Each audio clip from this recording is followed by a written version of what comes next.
I am doctor Shweta Pandey, physiotherapist from Ranchi physiotherapy and rehabilitation centre. तो आज हम लोग बात करेंगे हेडेक से रिलेटेड। हेडेक क्या होता है, क्यों होता है, किस टाइप्स के होता है, कितने टाइप्स के होते हैं, इसके बारे में। तो आजकल क्योंकि हमारा लाइफ स्टाइल काफ़ी चेंज हो गया है, इसकी वजह से हम लोगों को हेडेक हो रहा है। कई बार लोग काफ़ी परेशान हो जाते हैं, कई बार उनको लगता है कि ब्रेन में कोई इश्यू है, कई बार और भी दूसरी बीमारियों के सिम्टम्स को वो फील करते हैं, जबकि ऐसा नहीं होता है।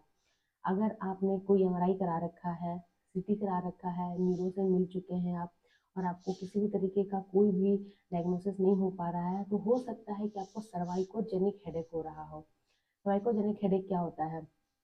तो जो हमारे नेक का ऊपर वाला हिस्सा है, हमारा ये नेक का पोर्शन है, अगर ये नेक के साथ बोन में अगर हमको ऊपर के हिस्से में कहीं पे भी किसी भी तरीके के नर्व में कोई भी कंप्रेशन आ रहा होगा 1 2 3 वाले रीजन पे, तो इसकी वजह से हमें हेड में पेन हो सकता है।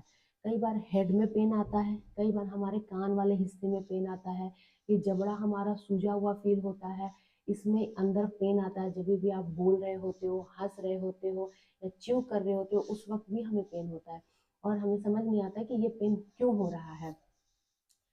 कई बार आप जिनसे मिल रहे हैं, जिन भी कंसल्टेंट से, वो भी नहीं समझ पाते हैं कि आपको ये पेन क्यों हो रहा है। इसका रीज़न ये हो सकता है कि आपको सर्वाइकल के अपर वाले लेवल पे कहीं ना कोई कंप्रेशन आ रहा होगा, इसकी वजह से ये पेन आ रहा है। तो सिंपल ये है, आप इस चीज़ को समझें कि आप कितना देर फ़ोन यूज़ कर रहे हैं, कितना देर आप अपना डेस्कटॉप आपका हो रहा है, या कितनी देर आप पढ़ाई कर रहे हैं, और इन सब को करने में आपका नेक का पोस्चर कैसा हो रहा है। अगर आप चिन को टक करके रख करके काम कर रहे हैं, तब तो हमारा लोड बिल्कुल ट्रांसफ़र हो जाएगा और हमको इस तरीके की इशू कम आएगी। लेकिन अगर हम इस तरीके से नेक को रख के काम कर रहे हैं, या इस तरीके से रख करके नेक को काम करवा रहे हैं, तो हमें सीवियरली पेन आ सकता है, और इसकी वजह से हमको सर्वाइकोजेनिक हेडेक हो सकता है, जिससे हम कंफ्यूज भी रहेंगे। हमें मालूम नहीं पड़ेगा कि हेडेक क्यों हो रहा है, लेकिन ये हो रहा होता है आपके नेक के पोर्शन में किसी भी तरीके के नर्व के कंप्रेशन की वजह से। तो अगली बार से जब भी आपको किसी भी तरीके का कोई हेडेक हो, तो आपको परेशान नहीं होना है। उससे पहले आप फिजियोथेरेपिस्ट से मिल लीजिए।